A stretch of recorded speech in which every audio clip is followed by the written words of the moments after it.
আসসালামু আলাইকুম রহমতুল্লাহ। বিসমিল্লাহির রহমানির রহিম।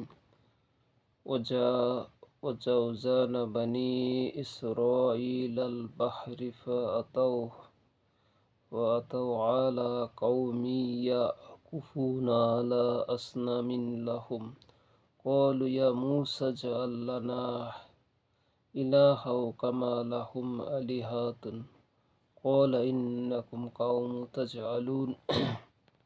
বনী ইসরায়েলকে আমি সাগর পার করিয়ে দিয়েছি। তারপর তারা চলতে চলতে এমন এক জাতির কাছে উপস্থিত হলো যারা নিজেদের কতিপয় মূর্তির পূজায় লিপ্ত ছিল। বনী ইসরায়েল বলতে লাগলো, হে মূসা, আমাদের মাবুদদের মতো আমাদের জন্য ওদের মাবুদদের মতো আমাদের জন্য একটি মাবুদ বানিয়ে দাও। মূসা বলল, তোমরা বড়ই অজ্ঞের মতো কথা বলছো। এরা যে পদ্ধতির অনুসরণ করছে তাতে ধ্বংস অনিবার্য, এবং এরা যে কাজ করছে এটা সম্পূর্ণ বাতিল। আমরা জানি প্রায় প্রতিটি জাতি তারা বিভিন্ন ধরনের পূজা অর্চনায় লিপ্ত ছিল। আল্লাহ রাসূল সাল্লাল্লাহু আলাইহি সাল্লাম যখন মক্কায় দাওয়াতের কাজ সূচনা করলেন, তখনও কাবাঘরে মূর্তি ছিল। তারা বড় বড় মূর্তির দেবতাদের পূজা অর্চনা করত। এটা আদিকাল থেকে মানুষের ফেতরাত এমনভাবে সৃষ্টি করছে, সে কারো না কারো কাছে তার মাথা নত করতে চায়। মহান রব্বুল আলামিন এই জন্যই ৫ ওয়াক্ত নামাজের সুন্দর সিস্টেম চালু করে দিয়েছেন। আমরা জানি সৃষ্টির শুরুতে মহান রব্বুল আলামিন সে আদমকে সেজদা করিয়ে, ফেরেশতাদের দ্বারা সেজদা করিয়ে তাকে সম্মানিত করেছিলেন।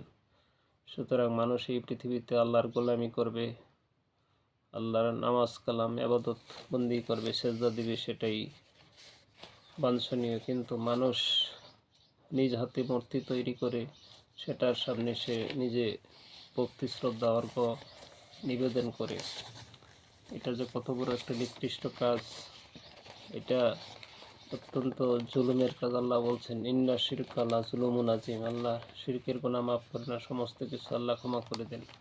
মহান রব্বুল আলামিন আমাদেরকে সঠিক ইবাদত বন্দেগী করার, তার গোলামি করার তৌফিক দান করুন।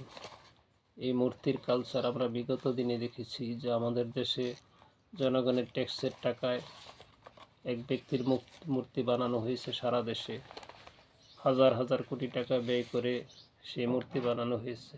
সেই মূর্তিকে আবার তাদের পতনের পরে ৫ই আগস্টের পতনের পরে সেই মূর্তিগুলি অপসারণ করা হয়েছে। অত্যন্ত নিদারুণভাবে সেগুলি ভেঙে ফেলা হয়েছে, ক্রেন দিয়ে টেনে টেনে সেগুলি নামানো হয়েছে। এত মজবুত করে বানানো হয়েছিল, তারা মনে করেছিল এটি একবারে অক্ষয়, চিরদিন মানুষ এটার পূজা অর্চনা করবে শত বছর। সেই বন্দনা স্তুতি গাওয়ার জন্য কত হাজার কোটি টাকা যে মুজিব বর্ষে ব্যয় করা হয়েছে, তার হিসাব এখনও সঠিক বেরিয়ে আসে নাই। সঠিক হিসাব আসলে জাতি জানতে পারবে যে জনগণের টাকা কীভাবে অপচয় করা হয়েছে।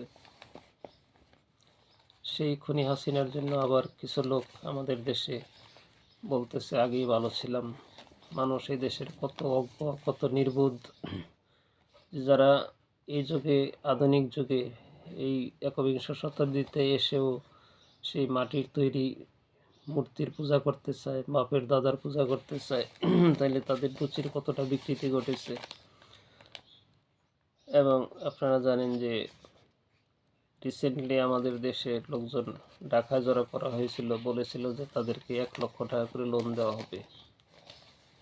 তারা হাজার হাজার মানুষ গাড়ি নিয়ে ঢাকা শহরে সমবেত হয়। এটা বর্তমান ইন্টেরিয়ার সরকারকে বিব্রত করার জন্য আরেকটি ভারতীয় পায়তারা। এমনিভাবে আমাদের দেশে অনেক বিশৃঙ্খলা ভারত তাদের এই অ্যাপ্লাই করবে তাদের পরিকল্পনা বাস্তবায়ন করার জন্য। এটাই স্বাভাবিক। এর থেকে আমাদের অত্যন্ত সচেতনভাবে আমাদের বুঝতে হবে, এগুলি মোকাবেলা করতে হবে। একটি ঘটনা দিয়ে আমি আজকে আমার কথাগুলি শেষ করব। 20শে জুলাই আপনারা জানেন, ওই উত্তাল দিনগুলিতে কত মায়ের বুক খালি হয়েছে, কত লোক চোখ হারিয়েছে, কত অঙ্গহানি হয়েছে। এমনিভাবে সাভারের একটি ঘটনা, এক গার্মেন্টস কর্মী, তার বাড়ি শুভশীল, তার বাড়ি ঝিনাইদহ জেলার সদর থানায় মনোরিয়া গ্রামে। তারা দুই ভাই। সে চাকরি করতো একটি গার্মেন্টসে, জিরানি বাজার। সে যখন তার মামার বাসায় গিয়েছিল সাভার, ফেরার পথে গণ্ডগোল শুরু হলো। এই গণ্ডগোলের মধ্যে সে একটি দোকানে আশ্রয় নেয়। পুলিশের গোলাগুলির মধ্যে আশ্রয় নেওয়ার পরে সেখান থেকে তাকে ধরে এনে পেটে বন্দুক ঠেকিয়ে তাকে অত্যন্ত নির্মমভাবে এই দুনিয়া থেকে বিদায় করা হয়। তো সে তারপরও মাটিতে পড়ে গিয়ে কিছু সময় বেঁচে ছিল। সে মোবাইলটি বের করে তার মায়ের কাছে ফোন দেয়। ফোন দেওয়ার পরে মোবাইলটি ছিল তার দাদার কাছে। দাদা রিসিভ করে। সে অত্যন্ত কাতর কণ্ঠে মুমূর্ষু অবস্থায় বলে, দাদা, আমাকে গুলি করা হয়েছে, আমি হয়তো আর বাঁচব না, আমার অবস্থা খুবই খারাপ। তারপরে তাকে একটি হসপিটালে নেওয়া হয়। সেখানে সে চিকিৎসাধীন অবস্থায় 23শে জুলাই ভোর 4টার দিকে এই ধরাধাম থেকে বিদায় নেয়।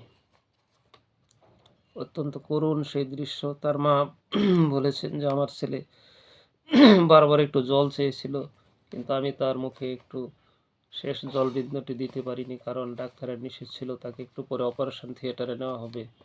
সে ছটফট করে ধিক্কার জানিয়ে এই পৃথিবী থেকে বিদায় নেয়। সেই খুনি কিলারদের যারা পক্ষ নিয়ে এখনও কথা বলে, এখনও তাদেরকেই ভালো বলে, আমাদের মনে হয় যে রুচির বিকৃতি ঘটেছে।